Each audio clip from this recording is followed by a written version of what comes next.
Arkansas Department of Labor. And 15 years ago, she was the retention coordinator at that time, Southwest Georgia Technical College. I was at a professional meeting one time, and the gentleman introduced Cynthia as Cindy Drayton. And prim and proper, Cynthia got up there and she said, Saturday after 5 I become Cindy, but normally I'm Cynthia. With that, I'm going to give it to Cynthia. Thank you, Larry.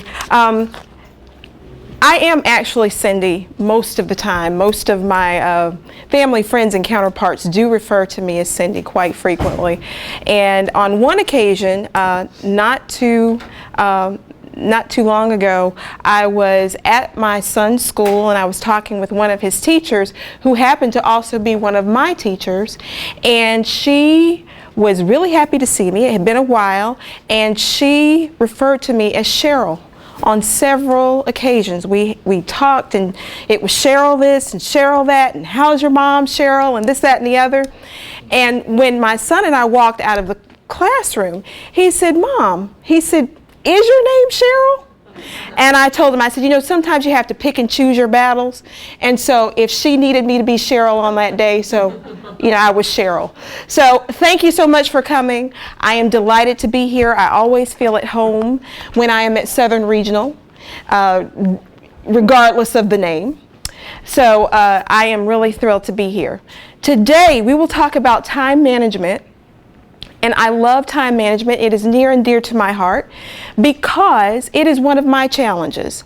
I think I had a discussion several months ago on, was it soft skills or learning styles? And okay, that again is one of my challenges. Actually, understanding what my learning style is and trying to apply it to things that are important to me in terms of retaining information. That's really important to me as well.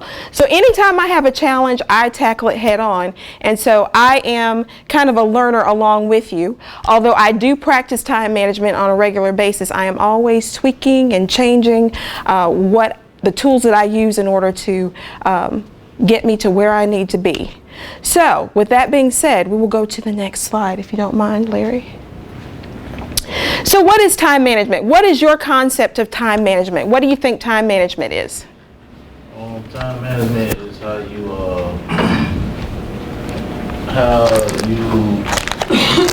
categorize time. How you put what's in order. Absolutely, absolutely. So as you can see, time management is the act of planning the amount of time you spend on various activities. And the process involves setting goals, prioritizing, deciding how much time you need to allocate for specific tasks, and making adjustments as needed. You would have to revisit goals and priorities pretty regularly, and you need to observe the results. All of that is really important in terms of time management. So with risk comes reward. So I have a little token for you. Thank you for volunteering. Okay.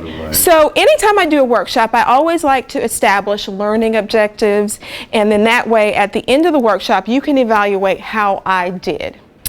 By the end of the workshop, our goal is to make sure that we can all define time management for ourselves. We will be able to review and revise our goals. We will distinguish between short and long-term goals, and then we'll try to think about ways to create realistic time management goals. Now, Mr. Larry, as we affectionately call him, introduced me, and I'd like to know who's in the room. But I'd like to add a twist to it. I would like for you to quickly and concisely tell me your name. That's really simple. Very simple, but I'm going to add a twist. I would like for you to add an adjective that begins with the first letter of your name. For example, I am clever Cynthia. Okay, so who wants to go next? Yes, thank you. I am Jovial Jerry.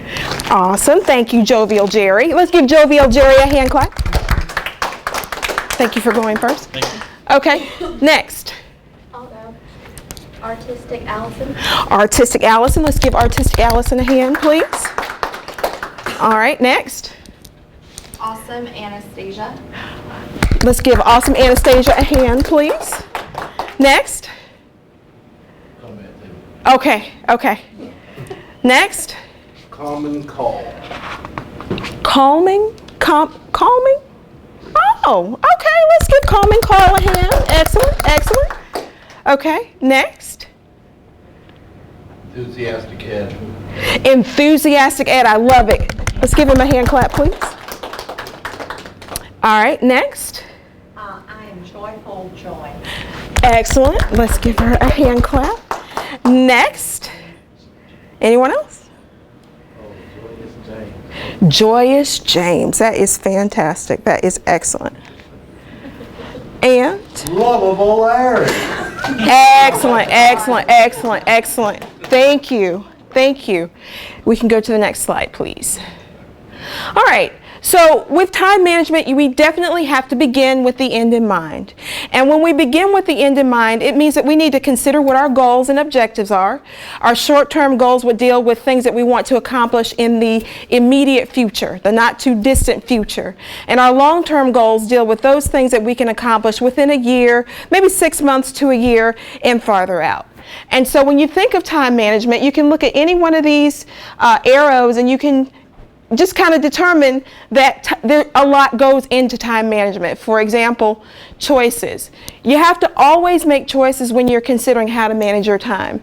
You're looking at decisions, you're looking at big decisions, small decisions. Sometimes you have to declutter and determine which decisions matter and which ones don't. Sometimes you have to slow down, sometimes you have to speed up, and sometimes you literally have to take a break.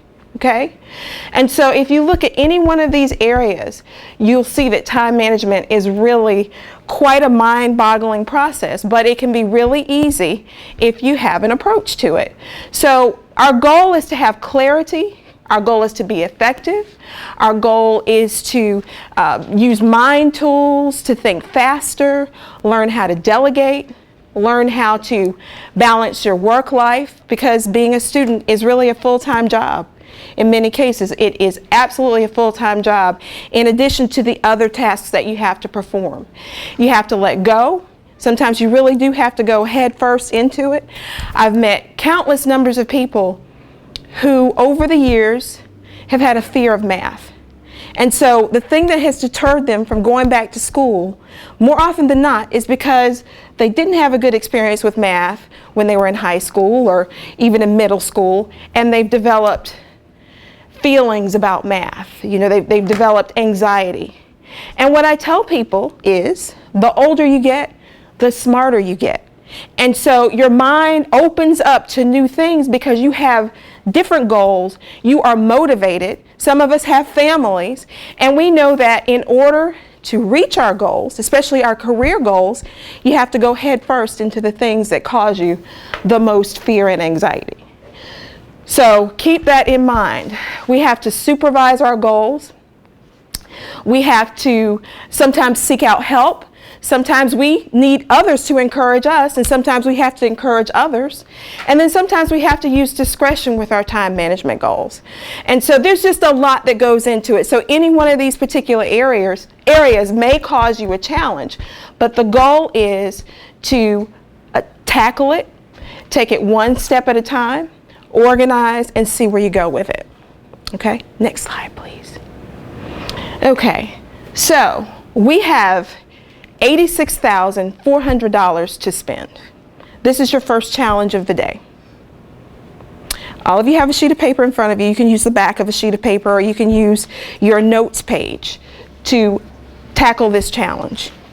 The challenge is, I'm going to give you about 2 minutes to spend $86,400, but I have some stipulations.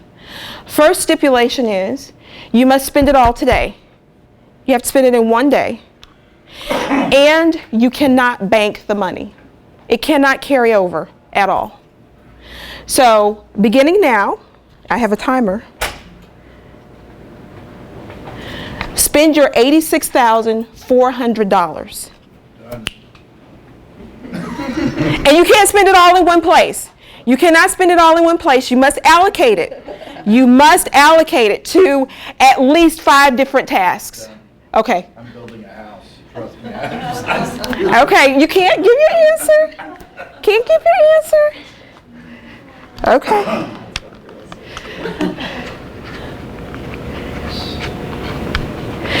Theoretically, it's supposed to be on a daily task. Something that you can do in one day. Okay, all right, I got you. That's going to be a super house. I know it is. I can imagine. I can imagine. Okay, so you got to spend that money. All right, we're almost a minute in.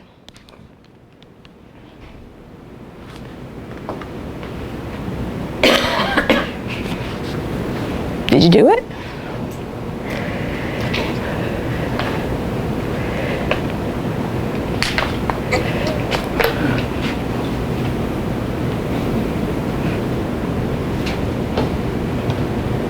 All right, we've got about 45 more seconds.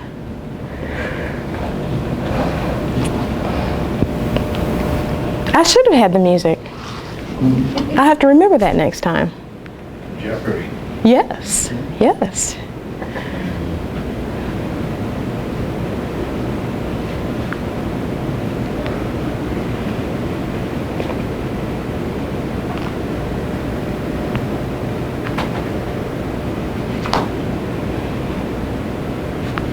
We'll hold it right here for a minute. See, what does my time look like?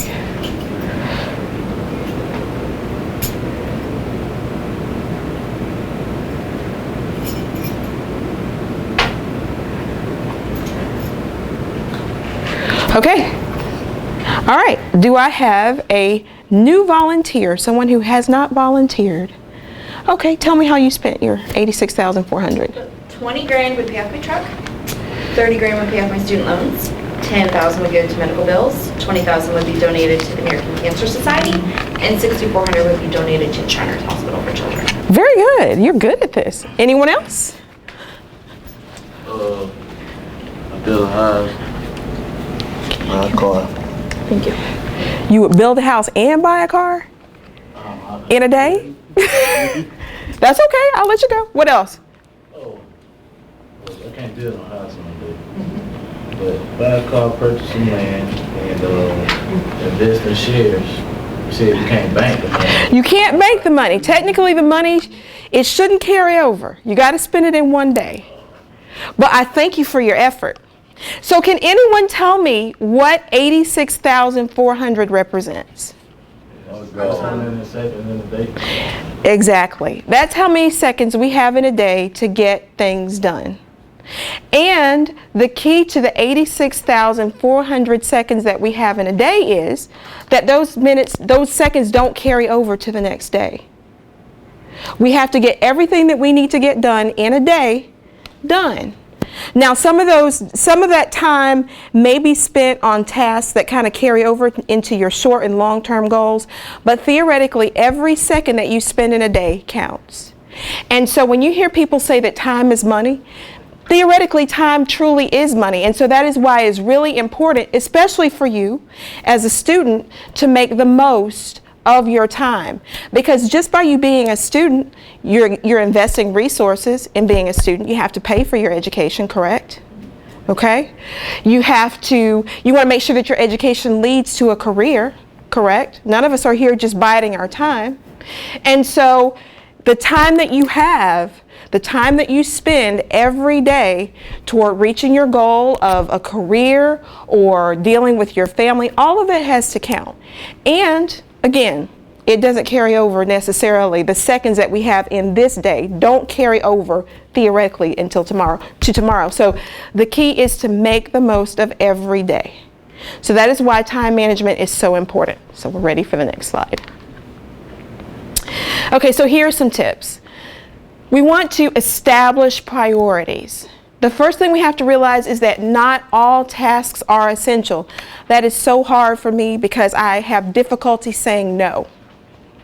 Usually when people ask me to do something, I feel obligated.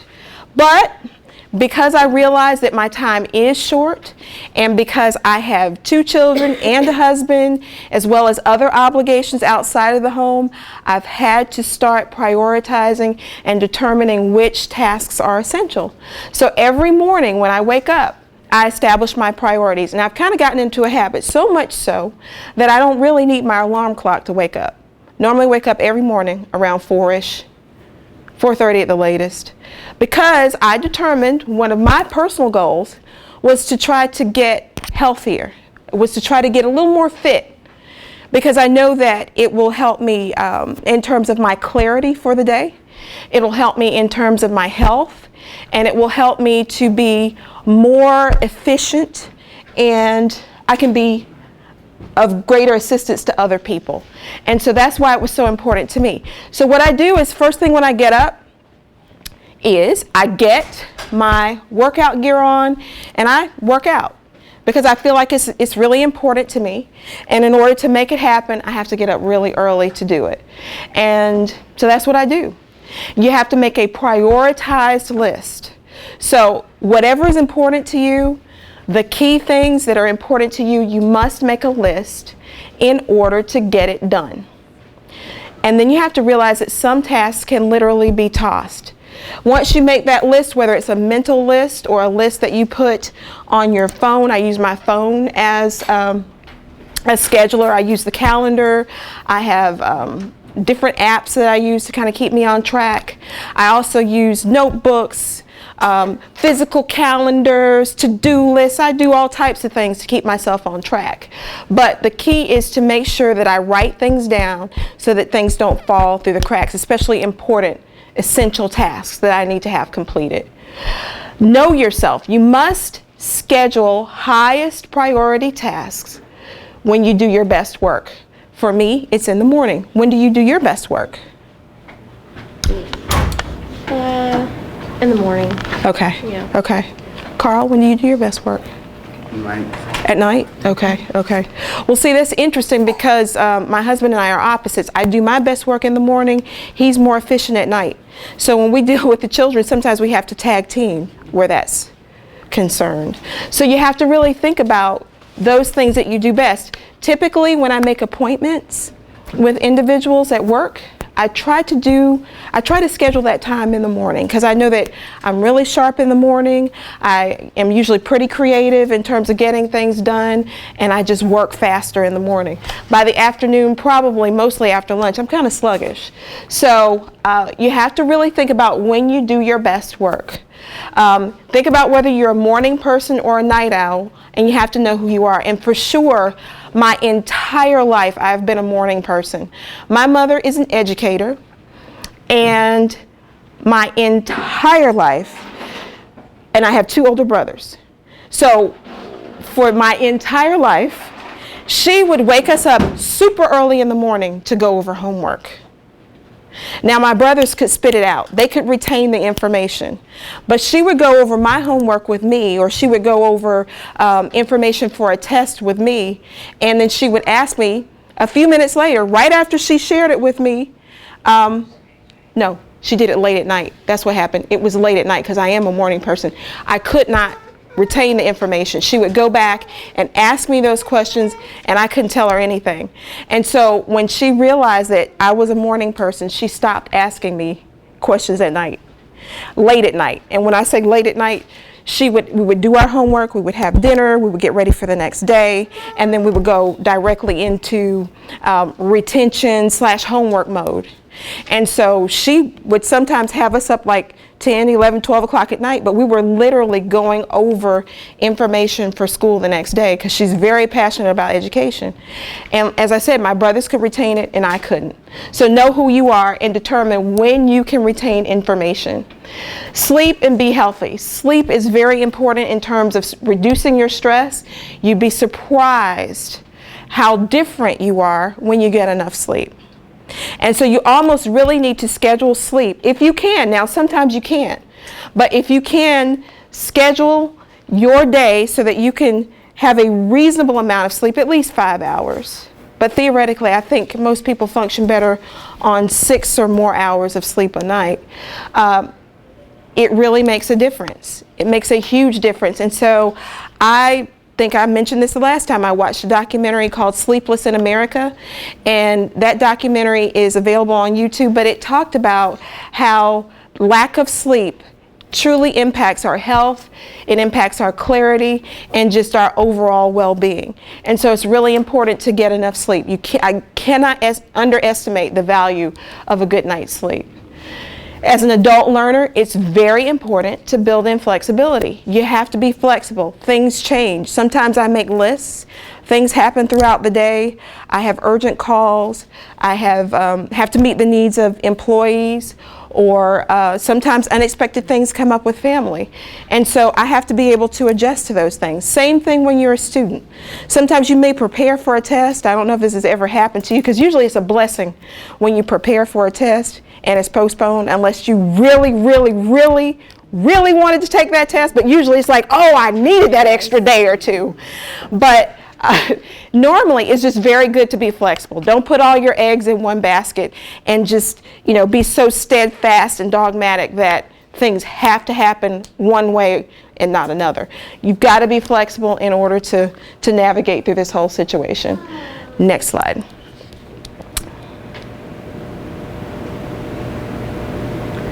Okay, let the little things add up. So whether you're getting in touch with an advisor, dealing with a paper, reading, just realize that small things add up. So this comes into play especially when you have a huge project to do. It's really important to do a little bit at the time and to not procrastinate. I am a recovering procrastinator. So every once in a while I slip back into my old habits. But I used to think that I worked well under pressure, and I really don't. I discovered that over time. I do my best work when I take tasks a little bit at a time, because it all adds up. So if you have a major project, or if you're trying to really tackle something that in the past has been your nemesis, like math, for example, or any particular subject, especially I can remember a lot of students having challenges with anatomy and physiology, and there were certain classes that some students just, it was almost legend. I don't even think people necessarily had their own individual fear of the class. They just had heard so much about the class from other people, or they had fears about a particular instructor. The key is, in any situation, when you're trying to manage your time, take a small task, do something every day in order to accomplish that goal. Okay, so if you're trying to learn a particular subject or a language, do a little bit every day. And you have to do a little bit more than what is required. Because my philosophy is to be on time is to really be late. So what I'm saying is, if you think you're on track, then theoretically you may be on track, but if you want to really excel, you need to try to get ahead. So if you can, read ahead, try to get some understanding and clarity, touch base with your instructors and find out where you're going with the class, just like you would do with your children. You kind of sort of have to nurture yourself and kind of cultivate good study habits within the framework of good time management. So do a little bit at a time and try to get ahead, and that way you won't get overwhelmed. Know when it's survival time.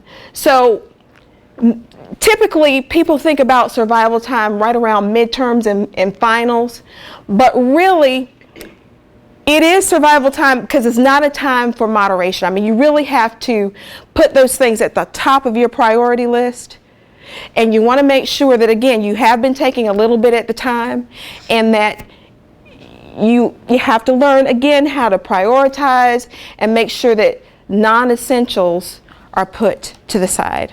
And so you kind of have to prepare your family, prepare your friends, especially if you're a recovering social media, I won't say addict, but social media can really pull you in.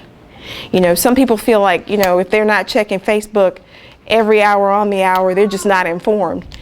Facebook is not the same as the news. A lot of people get their news from Facebook. But again, it all goes back into making sure that you prioritize. I always tell people also, Even though social media may not be a challenge for you, cell phones are a major challenge. Sometimes they can be a major distraction. Because one thing we have to realize is we don't have to be that accessible. We really don't. Meaning that a lot of times we have our cell phones on, and if it rings, you feel obligated to answer. Does anybody have that issue? Okay, well, it's not always convenient to answer, first of all. Second of all, if it's not a priority, and if it's just a social call, and if you suspect that it's not an emergency, it's okay for a person to leave a message. And here's the thing, if they leave a message, then you can go back and check it later and determine, okay, well, yeah, I should have taken that call. But most people know for a fact that if it's a major, major emergency, what would a person do? If they call you, they'll call you right back, or they will send you a text. So you kind of have to get that understanding with friends and family and associates that sometimes when you're in survival mode, when you are working on midterms, when you have a major priority to take care of, that you've got to do that first. Does that make sense? Okay. Know when it's celebration time. You must celebrate. You must work in time to make sure that you acknowledge your accomplishments. That is very important, especially if you plan to continue to accomplish things. Because if you continue to do the same things all the time, you'll get in a rut. You'll get tired. You'll get burned out. And so you want to make sure that you do acknowledge progress, especially when it comes to your academic and career goals. And you want to do the same for your family members. So you have to work that in to your priorities. And the last tip is to compromise. There will always be times when you don't have enough time to get things done. I had some challenges this week. I've learned that for as much as I have to do during the workday, by the time I complete my workday, get in my vehicle, get to my children, I have more to do when I get with them, because I'm also their time management coordinator.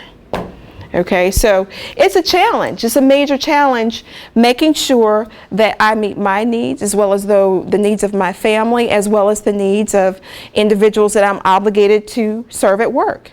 So it's all about compromise and determining which items are higher on the priority list at any given time. Okay, so we're going to the next slide.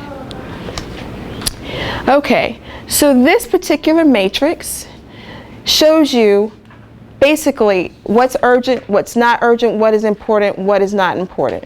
And so within each matrix, within each box, it's kind of giving you an example of those things that you must put at the top of your list. And most of those things that are on that list, like for example, a crisis. When you have a crisis, you have to deal with it right then.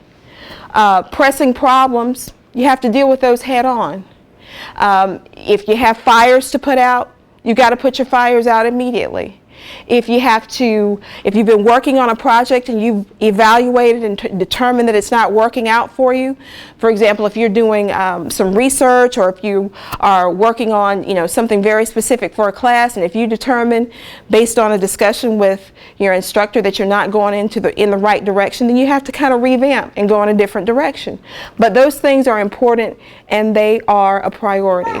You got to meet your deadlines. It's very rare that you can miss a deadline and still expect to have good results. It's very rare. Normally when you have a deadline, it's a deadline for a reason. It's because your deadline will impact somebody else's bottom line. And so you have to make sure that you learn how to put those things at the top of your list. Prepare for things that are not important, but sometimes people will feel like they're urgent. For example, you'll have interruptions. You'll have calls from family, from friends, from whomever. And sometimes, I'm the poster child for this. My mother calls me all the time. It's never urgent. It's never urgent. And I promise you, she will call, this is her routine. She calls me on my cell phone first. Then she calls me on my landline, my house phone. Then she calls me on the cell phone again. And then when I call her back and check with her, there was no problem. I was just calling to see how you were doing. Well, see, that's not urgent. So, but if it was urgent, normally the call is followed up by a call from my father. Now, when he calls, I know it's serious. So you have to put mechanisms in place to know what's urgent and what's not. Some of your mail is important, some is not. Same thing with email. So it all goes back to your cell phone. You've got to learn how to determine what is important and what's not. So say, for example, when you're in class and you're constantly checking your cell phone,